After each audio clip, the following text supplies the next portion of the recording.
Сайн мэцхан уу? Өсгөл аймгийн Мөрөн сумын Сод Эрдэм ерөнхий боловсролын сургуулийн Монгол хэл уран зохиолын багш долгор байна. 3 дугаар улирлын 8 дугаар ангид үзэх үндэсний хичээлийн үйл үгийн тодтогтой холбох нөхцөлийг заах гэж байна. За, үйл үгийн тодтогтой холбох нөхцөлийг сурахын тулд өнөөдрийн дэвшүүлэх зорилго маань үйл үгийн тодтогтой холбох нөхцөлийг танин мэдэж хэрэглэж сурна. За, үүний тулд дараах зорилтуудыг дэвшүүлнэ. За, нэгдүгээрт нь үйл үгийн тодтогтой холбох нөхцөлийг таних. За, дараа нь үйл үгийн нөхцөлийг залгаж үчих зарчмуудыг мэдэх. Үйл үгийн тодтогтой холбох нөхцлөөр хувилгах гэсэн үйл ялхмуудыг хийж энэ хичээлийнхээ зорилгодоо хүрэх болно. За, тодтогтой холбох нөхцөл. Байнга давтагдах одоо цаг буюу daгийн дөрвөн зэрэг. За, жишээ нь хардаг, үздэг. За, энэ бичлэгийн хэлбэрийг нь тогтоож аваарай. За, үргэлжилж буй одоо цаг. А-гийн дөрвөн зэрэг. Хараа, үзээ. Нэгэнт өнгөрсөн цаг. Сан. Харсан, үзсэн. За, игсэн гэж үтсэн байна. Үргэлжлэх ирээдүйн цаг. Хараах уу, үзээх үү. Боломжит ирээдүйн цаг. Хармаар, үзмээр. Тодтогтой холбох нөхцлөө таних тулд дээд нацагт оржин шуун саарал их дээрээс тодтогтой холбох нөхцөлтэй үг хэд орсон байгааг үзье. За, үүний тулд хамтдаа энийхээ уншийе. Хүндий талын зэрэглээ мяралзан жиргэнэх нь холоос үзэхэд сонин.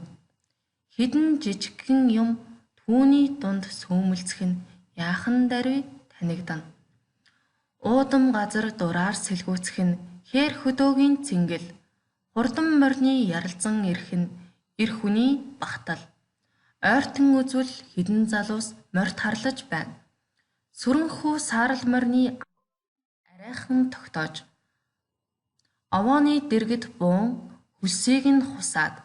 Тамхиа татан байх бөгөөд ташаан төхийж хавирганы ясан яраасан ялгуун саарал морин тогтож ядан гоо сайхан дөрвөн хөлөөрөө ээлжлэн газар цавчилж уран сайхан толгоогоо ийш тийш шижгэн агаарт дэгдэж үүлэнд умбан алдмаар. Хоёр чихээ солболзуулан хаяа нэг шилгээж эзнийхээ сэтгэлийг баясгана. Энэ үед удаа дараа хурж ирсэн хүмүүс түүнийг гайхан магтах бөгөөд шуун саарл химээ нэрийдэн сүрэнхүүгээс шалж өдий төдий залуу тарган морины үн хаялцана. Сүрэнхүү морины толгойг элбэж худалдахгүй гин. Цугаар нэгэн зэрэг шуун саарлын тухай яриа бололцоод оройн шар наранд зүг гэр гертийн 2-3-аараа нийлэлдэн ярилцсан эсгэрэлтэн одцгоо. За, энэ ихийг унших явцдаа та нар үйл үгийн тодтогтой холбох нөхцөл буюу амархнаар сандаг хаамаараа гэж чийжилдэг сан, даг, хээ, маар гэсэн нөхцлүүд орсон үйл үгийг ажигласан байх. За, ингээд өөрсдөө шалгая. За, уг ихэд тодтогтой холбох нөхцлөөр хувилсан үг 11 орсон байна. За, ямар үг вэ гэвэл жиргэнэх, үзэх, сүүмэлзэх, сэлгүүцэх, ирэх, яраасан, сижих, алдмаар, ирсэн, магтах, худалдах гэсэн үгнүүд байна. За, одоо хэлбэрийг нь харъя. За, жиргэнэх, жирбигинэх үү гэдэнд байна. Үзэх, үзээх үү. Сүүмэлзэх, сүүмэлзэх үү. Сэлгүүцэх үү. Ирэх үү. За, яраасан, шижих, сижих үү. Алдмаар, алдаамаар, магтаах уу. Иргсэн, худалдах уу гэсэн үгсүүд байсан байна. За, ингээд үйл үгийн тодтогтой холбох нөхцөлийг ялгаж таньж чаддаг боллоо. За, дараагийн алхам. Үйл үгийн нөхцөлийг залган бичих. За, хэдүүлээ өмнөний хэв дагаврын нөхцөл залгахдаа ашиглаж байсан дүрмээ сэргэн санацгаая. За, Монгол бичгийн маш амархан бичиг бараг дүрм байдгүй нэр үгийг холбох дүрм, үйл үгийн нөхцөлийг залгах дүрм гэж байдаг. Нэр үгийн нөхцөлийг, тийн алгалын нөхцөлийг тусад нь бичдэг бол үйл үгийн нөхцөлийг залгаж бичдэг. За, 3 зарчимтай. Нэгдүгээрт нь хэрвээ үйл үг нь ихшгээр төгссөн байвал ихшгээр төгссөн үйл үгэнд үйл үгийн бүх нөхцөлийг шууд залган биччихдэг байна. За, 2 дугаарт нь.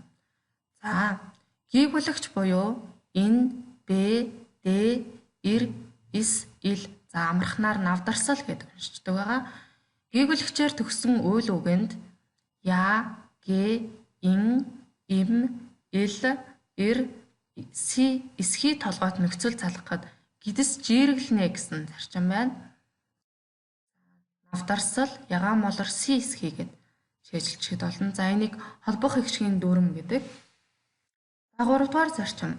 Гийгүүлэгчээр төгссөн үгэнд навдарсал буюу гийгүүлэгчээр төгссөн үйл үгэнд жиж бусад хот буюу ж, ч, б, ис, д, х, т толгойт залгуур залгахад шууд бичдэг.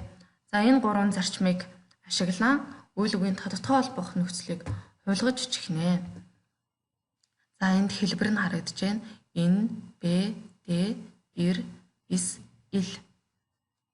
Я толгойд, г толгойд, им үгийн г, ин, им, ил, ир, си, эсхий гэсэн нөхцлүүд. Энэ дээрээс энэ нь сүүл инээр төгссөн байгаад энэ холбох хэгшгийн дүрм ашигладаг нөхцлүүдийг залгахад энд гидс жийргэлж ирж байна. За, сүүл инээр төгссөн цэггүй энэ үсэг нь араасаа их шиг авахаараа цэгтэй болж байгааг энэ дээр анхаарах хэрэгтэй. Хүүхдүүд энэ төгсгөлийг дунд нь оруулахдаа төөрөлдөөд байдаг. За, б-гэр төгссөн үгэнд ягаан молор сис хийгээр эхэлсэн залгуур залгахад б-гийн араас гидс жийргэлэхдээ гидсээ дотроо авдаг. За, им үгийн г, х болон б үсэг нь өөрөө шүдгүү учраас араасаа залгуураас шууд ингэж хурааж авдаг гэдгийг анхаарах хэрэгтэй. За, д буюу гидс сүүлээр төгссөн үгэнд хулгагч үсэг залгахад д нь хэвтэй болоод гидс авч байна. За, ир, ис, илэр төгссөн үгэнд бол энэ үсгүүд нь онцгийн өөрчлөлтгүйгээр араасаа гидс аваад бичихнэ. За, 1-р зарчим. Хар гэсэн аагаар төгссөн үгэнд га толгойтой нөхцөл залгахад яаж бичих вэ? За, мэдээж 1-р зарчим бол ихшгээр төгссөн үгэнд үйл үгийн бүх нөхцөлийг шууд залгуулan бичнэ. За, хар а гэдэг үгэн дээр гаг, хараа га, ор гэдэг үг нь оруу гэд ихшгээр төгссөн үг байдаг. Энэ дээр орууга, бич гэдэг игээр төгссөн үгэнд г, бичиг г. За, бусд нь мөн ялгаагүй даг, хуу, мар, хуйц, игсэн, игч гэдэг залгууруудыг шууд залгуулan бичнэ. Хараадаг, оруудаг, бичидэг, харааху, орууху, бичиху. За, энэ дээр нэг анхаарах юм бол хар ор гэсэн ир үгэнд гааг авсан байна. Бич гэсэн им үгэнд гийг авсан байна. За, гааг нөхцөл нь ир имээрээ ингэж ялгардаг байна. За, даг нөхцөл мөн ялгаагүй хараадаг, оруудаг гэдэг дээр ир үгийн хувилбарыг авсан бол бич гэсэн үгэн дээр им үгийн хувилбарыг авсан бичидэг. Энэ төгсгөлд орсон г-гээр нь ялгаж өгнө. За, өөх ч юм уу тийм им үгэнд энэ хувилбарыг авна гэсэн. За, х мөн ялгаагүй 2 хувилбартай. Ир үгэнд хуугаар бичигддэг бол им үгэнд хүүгээр бичигдэх нь байна. Харааху, орууху, бичиху. За, маар бол нэг хэлбэртэй. Гэхдээ уншихдаа их шиг зохицох ёсоор унших ёстой хан хараамаар, ормоор, бичмээр гэд. Хуйц бол хуугийн нэг хувилбар байгаа. Хараа хуйц, оруу хуйц, бичи хуйц. За, энэ дээр мөн ялгаагүй ир үгэнд хуйцаа, им үгэнд хуйцээ гэдсэн залгуурыг залгах нь. За игсэн мөн ялгаагүй хоёр хувилбартай. За энийг эр үгийг нь эр үгийн гээгээр, эм үгийн гээгээр нь ялгах нь байна. Эр үгэнд нь игсэн, эм үгэнд нь игсэн, хаарагсан, оорогсан, бичигсэн. Ингэж ялгах нь. За эгч нөхцөлийг хаарагчи, оорогчи, бичигчи мөн ялгаагүй эр үгэнд игчи, эм үгэнд энэ эм үгийн гээтэй игч гэсэн нөхцөлийг нь залгах нэ. За нэгдүгээр зарчим болох эгшгээр төгссөн үгэнд үйл үгийн нөхцөлийг залгахтаа бол нэг эргэлзээд байх юмгүй шууд бичнэ. Гэхдээ шууд бичихтэй оороо гэсэн гидстэй ном нь үгийн дунд орохдоо гидс болж хувирах ёстой. Хар аа гэд сүүлээр төгссөн үг нь үгийн дунд шүд болон хувирна. Номоор төгссөн би чи гэдэг үг үгийн дунд орохдоо шилэг болгоно.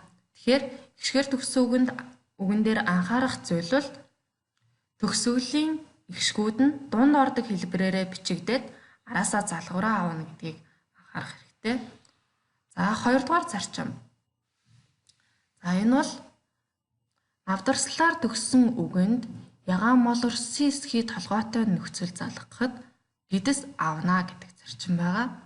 За сун гэсэн энээр төгссөн үгэнд а гэд ягаан молор сисхийгээр эхэлсэн залгуур залгахад энд гидс авсан байна. Суунууга ав гэд вэгээр төгссөн үгэнд абууга гидс жиргэлээд дуурат гэд дэгээр төгссөн үгэнд дурдууга. За энэ 3 дугаар зарчмыг нь хамт явъя. За хэрвээ гидс жиргэлэх бол энэ инээр төгссөн үг нь араасаа их шиг авчхаараа урдаа цэг авчгааг мартах ёсгүй. За Монгол бичигт ялгах эгшхийн өмнө ялгсан гээгүүлэгчийн өмнө цэг тавьдаг байгаа. Энэ гэд хэлний үзүүрийн гэд хоолойн гээгийн өмнө дандаа цэгтэй явдаг байгаа. За энийг анхаараарай. Суунууга араасаа холбох эгшийн дөрмээр бичсэн тохиолдолд ингэжсэн бол шууд бичгтээ сундаг. За ав гэдэг вэгээр төгссөн үгэнд холбох эгшгээр эхэлсэн залгуур залгахдаа гидс жиргэлээд а бууга байсан бол даг гэсэн жиж бусад хотоор эхэлсэн залгуур залгахад авдаг гэд шууд бичсэн байна. За дуурад гэд дэгээр төгссөн үгэнд ааг залгахдаа мөн холбох эгшгийн дөрмээр дуура дууга гэд энд гидс жиргэлсэн бол дагийг залгахдаа дуурад даг шууд бичсэн байна. За энэ дээр түрүүн дэгийн хэлбэрийг харсан байгаа. Дэ нь гидс сүүлээр төгсөхдөө төгссөн дэгийн араас даг авахаараа сүүл нь шүд болж хувираад ингэж шууд бичигддэг бол араасаа гидс авахдаа хэвтээ дэ болж бичигддэг байх нэ. За энэ нийгэд гэдэг нь мөн ялгаагүй энд эр үг, энд эм үг байна. За нийгээ дүүгээ нийгддэг. За гар гэсэн эрээр төгссөн үгэнд га нөхцөл залгахдаа мөн 2 дугаар зарчим болох гидс жиргэлэх ёстой. Гарууга. За хэрвээ даг гэсэн жиж бусад хотоор эхэлсэн залгуур залгавал энэ гидс жиргэлэхгүй шууд бичдэг. Гар даг. За хүр гэсэн үгэн дээр г нөхцөл залгахаар хүрүүгээ мөн 2 дугаар зарчмаар гидс жиргэлэх ёстой. Тэг залгуул шууд чинь. За ир ис илээр төгссөн үгнүүд дээр бол энэ дээшиг ингэж хэвтэй болно, заримдаа ийм болно гэсэн тийм эргэлзээ байхгүйгээр хэрвээ гидс жиргэлэх бол гидс жиргэлээд шууд өчгөл шууд бичээд явчихна. За хүүрүүгээ босууга нисүүгээ гатуулууга хөтэлүүгээ хүрдэг босдаг нисдэг гатуулдаг хөөтэлдэг. За дараагийн нөхцөл нь сан хэ хоёрыг яаж чвэ? За мэдээж сан гэдэг маань игсан гэд энэ гээгээр эхэлсэн учраас 2 дугаар зарчим буюу ягаан молоор сисхийгээр эхэлсэн залгуур руу орох учраас ингээд гидс жиргэлж байгаа. За Сун гэсэн инээр төгссөн үгэнд игсэн залгахдаа гэдс жиргэлээд сунугсан.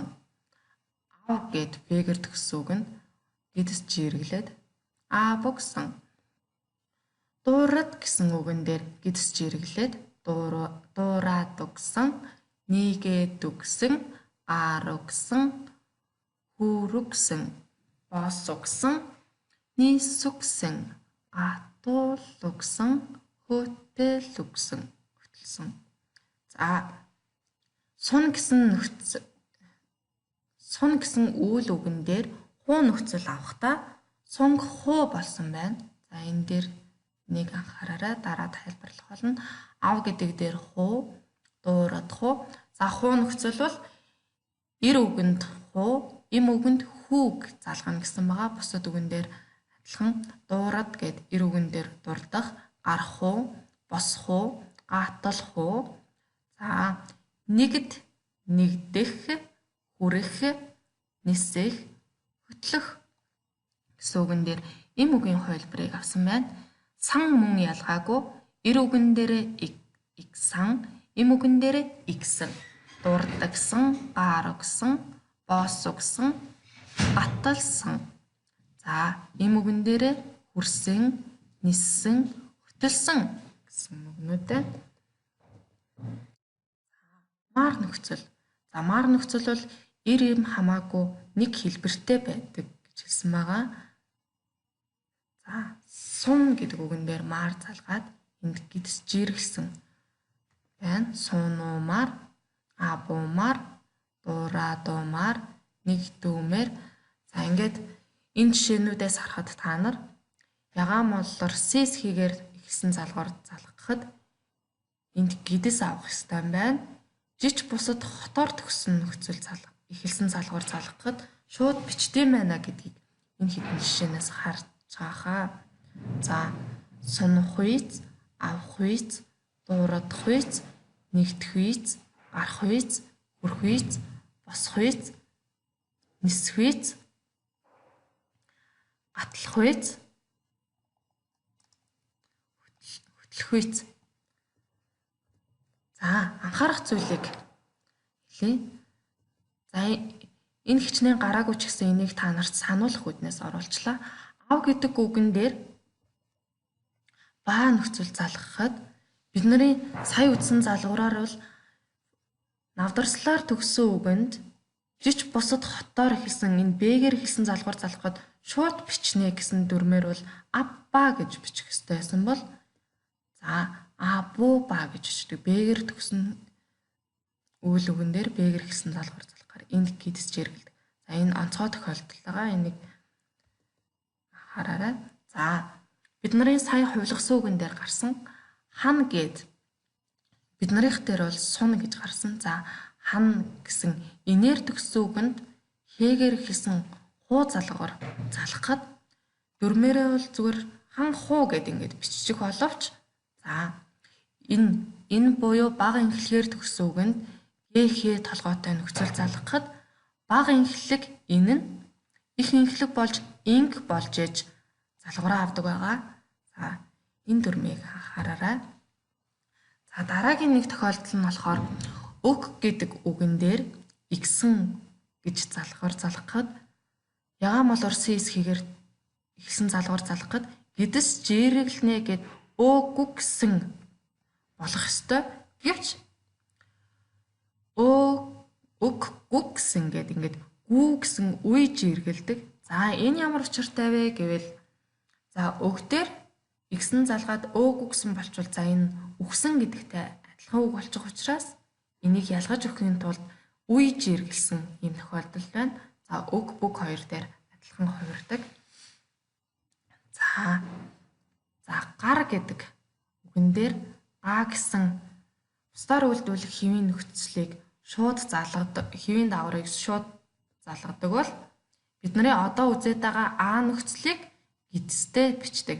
За энэ хоёрыг хооронд нь ялгах үүднээс уг нь бол бас л ягаан молор CSG толгойтой нөхцөл ч гэсэн энэ хоёр нөхцөлийг хооронд нь ялгах үүднээс бусдаар үйлдвэрлэх хэвийн гааг шууд бичээд одоо цагаар тодтоолбох нөхцөлийг гэдс жиргэлж очдог.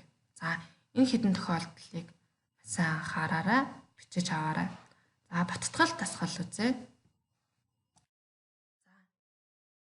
Энэ эхийг уншаад татгтай холбох нөхцөлтэй үгийг нь олъё. Хоёр галуу нэг мэлхийн үлгэр сувшидын үлгэрээс ашид хүний хүчээр явсан муу хүн алсдаан аргагүй нэг доройтох болё. Адилтгал хоёр галуунд дамнуулсан яст мэлхий айлын дэргэд унаж хоцорсон үлгэр мэт хэмээсэн. Нэгэн нуурт хоёр галуу ба нэг яст мэлхий байснаас ам болоод нуур ширгсэнд хоёр галуу өөр усанд одохыг завдахад яст мэлхий өгүүлрэн. Та нар усанд одохвол намайг аваачигтан хэмээхэд балуу өгүүлрэн. Чи үгэнд дуртай тул үл аваачин хэмээсэнд мэлхий би юм бүү өгүүлсвэ хэмэв. Түүнээс явах цагт нэгэн өчүүхэн модны дундаас мэлхий зуугаад хоёр үзүүрээс нь хоёр галуу зууж нисээд явсаар нэгэн айлын дээгүүр гарахад олон хүүхэд үзээд хоёр галуу нэг мэлхийг дамнан явна гэхийг мэлхий сонсоод намайг шувуу аваачих биш би өөрөө нисэж явна гэж хэлэхээр дуугартал модоо алдан хөсөр унсан гэдэг. За энэхээс тодотгой холбох нөхцөлтэй өгүүдийг олъё. За явсан гэсэн нөхцөлтэй доройтох, дамнуулсан, хоцорсон, ширгсэн, завдах, одох, химээх, байсан, химээсэн, явах, аваачих, хэлэх, унсан гэдэг. За энэ нөхцлүүд энэ дээр маар байхгүй байна. Гаа гэсэн.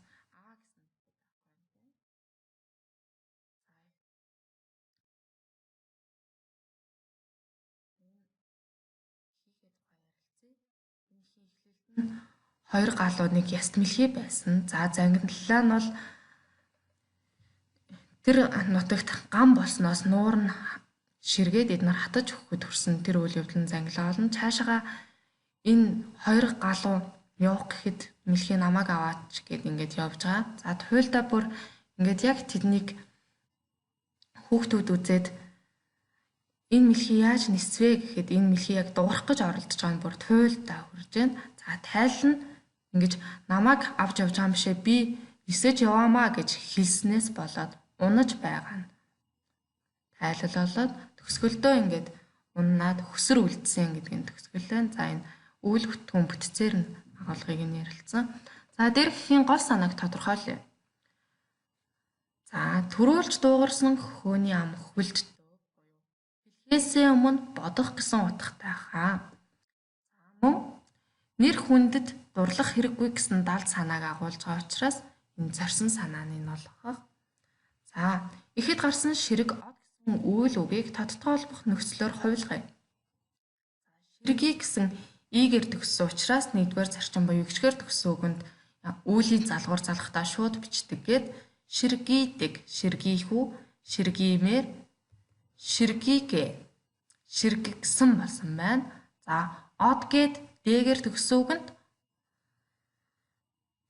иксэн залгуул энд гэдэс авсан маар залгахад гэдэс авсан гааг залгахад гэдэс авсан байна. Од өгсөн, од уумаар, од ууга. За энэ бол хоёрдугаар зарчим. За дээгээр төгссөн үгэнд жиж бусад хотоор ихсэн залгуур залгахад шууд бичнэ буюу даг хуу хоёрыг шууд бичсэн байна. За цэгийн орон тохирох тодотгой холбох нөхцөлийг залгаж зөөр үг бүтээгээрэй. За нэгдүгээрт нь айлаас ир цэг ээр авдраа уудал. За энд ямар тодотгой холбох нөхцөл залгавал энэ зөөр үг явуулах нь хадгалагдаж үлдэх вэ? За хоёрдугаарт нь аавгүй хүн авгаан тань цэг үгүй. Ээжгүй хүн нахцаан цэг тань цэггүй. Аавдаан адуу маань цэг ийг заан заах. Ав цэг ийг хүсвэл өөгөө цэг өө мэд үг. цэг хүсвэл ав цэг баан мэд. За энд та нар ямар нөхцөл залгахыг бодсон байх? За ингэж шалгаж үзье. За айлаас ирэх. За хээ нөхцөл хүүг залгах байсан байна. Ир гэсэн үгэнд эм үгийн хувилбарыг нь бичих ёстой. Ирэхээр авдран уудал. Аавгүй хүн авгаан танихгүй. Ээжгүй хүн нахцаан танихгүй. Аавдаа адуу манхыг заах. Авахыг хүсвэл өгөхөө мэд. Өгөхийг хүсвэл авахаа мэд гэсэн зөөр өгүүд болсон үүсэх байсан байна. За дараагийн дасгал. За мөн ямар тодорхой холбох нөхцөлийг залгавал зөөр үг бүтэх вэ? За ав цэг хүний гар зөөлөн, амтал цэг хүний ам зөөлөн, яв цэг нохой, яс зуун, хевт цэг хүн хээл алдна. Ид цэг ирүү хуухайрч, идүүл цэг бут ургана. Ир цэг гийчин буц цэг, орд цэг бороо, арил цэг. За энэ дээр ямар нөхцөл залгавал зөөр үг бүтэх байсныг харцгаая. За игсэн буюу сангийн дөрвөн зэрэг байсан байна. Авсан хүний гар зөөлөн, амталсан хүний ам зөөлөн, явсан нохой яс зуун, хевцэн хүн хээл алдна. Идсэн ирүү хуухайрч, идүүлсэн бут ургана. Ирсэн гийчин буцдаг, орсон бороо арилдаг гэсэн зөөр өгүүд бичсэн байна. За буцал цэг үгүй, идээш цэг цай. За энэ жахан хүндэрч ирж байгаа. Бирууж цэг үгүй, бойж цэг үгүй. За энэ нь бол мэддэг зөөр үг байна. Ганц мод гал цэггүй, ганц хүн айл цэггүй. Удмаараа алдарш цэггүй, ухаанаараа алдарш цэг. За угия гэдэг нь угаа гэсэн үг байгаа. Угаа цэг ус аршаан, ун цэг газар алт гэсэн байна. За шалгая. Буцлаагүй идээсэн цай, бируужаагүй бойдсон үхэр. За буцлаагүй гэдэг үгүй гэдгийг салгаад ингэж бичиж болно. Мөн нийлүүлэхээр гадгүй гэдвгээд нийлмэл хэлбэрээр бичиж болно. Ганц мод гал болохгүй, ганц хүн айл болохгүй. Удмаараа алдаршдаггүй, ухаанаараа алдаршдаг. Угаасан ус аршаан, унсан газар алт гэсэн зөөр өгүүд болох байсан байна. За ингээд хичээлээд өгнө. Бид нар өнөөдрийн хичээлээр үйл үгийн тодтогоо холбох нөхцлүүдийг танилаа. Сан, даг, хэ, мар, гэсэн нөхцлүүд хэрхэн яаж бичдэг, үйл үгэнд яаж ордгийг мэдлээ. За үйл үгийн нөхцөлийг залгахдаа ямар зарчмыг баримталж бичих вэ гэдгийг мэдэж авлаа. За нэгдүгээрт нэгшгээр төгссөн бол шууд залгах нь, биегүүлэгчээр төгссөн үгэнд ягаан малуур сийсхий залгахдаа гэдэс жирэглэн жиж бусад хотыг залгахдаа шууд бичнэ гэсэн дүрмийг сэргэн саналаа. За мөн үйл үгийг тодтогоо холбох нөхцлөөр хувилгаж сурсан байна.